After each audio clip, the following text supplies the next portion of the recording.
With Indiana Jones and the Dial of Destiny officially in theaters, it's time to rank all 5 Indiana Jones films from the worst to the best.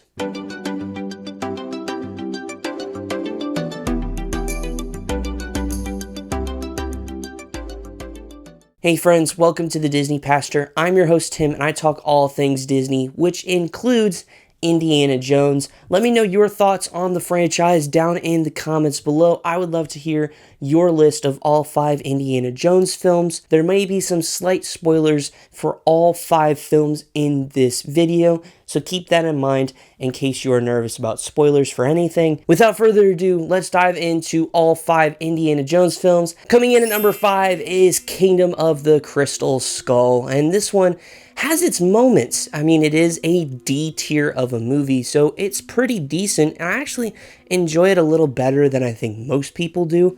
The first, little bit of this movie is honestly pretty fun. Both him meaning Indy, and Mutt journeying together to, find the first crystal skull. I don't know, there's just something about it that brings back classic Indiana Jones, but this movie does have its flaws.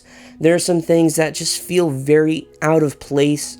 I don't know, aliens may just be a bit of a stretch for the franchise, but then you also have other things such as Mutt swinging through vines with the monk. That was weird. Also, the whole blade cutting through that was also weird. Oh, and of course, this scene.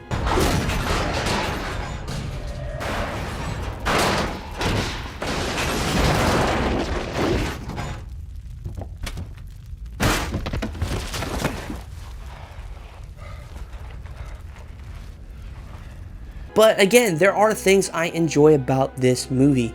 Harrison Ford, as usual, is great, and Steven Spielberg does another fantastic job directing this movie. But again, it does have its flaws, so that's why it's at number 5. Coming in at number 4 is Indiana Jones and the Dial of Destiny, the most recent addition to the franchise.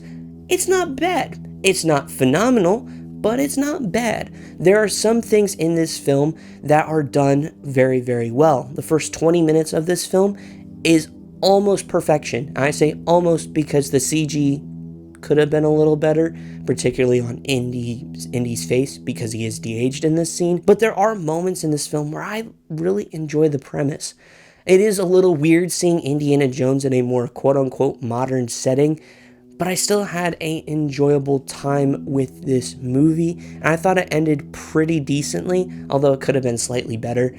Overall, again, this is a C-tier film, so it's not great, but it's not the worst thing in existence. Making a massive jump to number 3 is Indiana Jones and the Temple of Doom. I actually ranked this one higher than I did in my original Indiana Jones ranked video. I'll leave that down in the description below if you want to check that out. I enjoyed it a lot more than I remembered it, and I think that's also helpful because I enjoyed the characters a lot more. Forgot how awesome Short Round is in this movie, which is weird because I should never, ever, ever forget that. But there are some other things I enjoy. The first and the last half of the movies, really, really solid. Lots of action, very intense. We don't see any of Dr. Jones or anything of that sort of thing. So it is full-fledged Indiana Jones adventure. It may be slightly long in some areas towards the middle, but for the most part, this is a really enjoyable movie. It does have its flaws though. Of course, the main one being, I do not like Willie as a character. I find her very, very annoying. Some of you may like her, and that's fine. Steven Spielberg did, that's why he married her. But that's besides the point. I literally just found that out the other day, so thanks. I also think they may have tried a little too much with the grossing out. I don't know about you, but I don't want eyeballs in my soup either. It's still a fun Indiana Jones adventure, which also caused the PG-13 rating, so there you go. Coming in at number 2 is Indiana Jones and the Last Crusade. I love this movie. It is a ton of fun. We get back to the roots with this film, as you get a bit of Dr. Jones. We get, of course, fighting with Nazis. We get a Christian relic in this. So all that creates just a fun atmosphere and a fun premise for the story. One of the things I love about this movie is the personal nature of the story. Indiana Jones is not going out to, find the Holy Grail. He is going to find his father, and that creates a unique dynamic. Plus, on top of that, Sean Connery and Harrison Ford is not a duo I knew I needed, and this film absolutely proved that. They had great chemistry, and it was just so much fun to see the two of them interacting, the banter the two of them have, even the touching moments in this film. It's done very, very well by these two actors. Plus, on top of that, I think it's just a really interesting story premise. You have the Crusades, you have, of course, the Cup of Christ. There's a lot of unique elements in this film that I think just adds to the awe and mystery of this franchise. I just think it's done very, very well. But coming in first place is Raiders of the Lost Ark. This movie is an absolute W of a film. It is so much fun. I love this movie. Every time I watch it, I just continue to love it more and more. It is the definitive action adventure. It's crazy how this film even came together.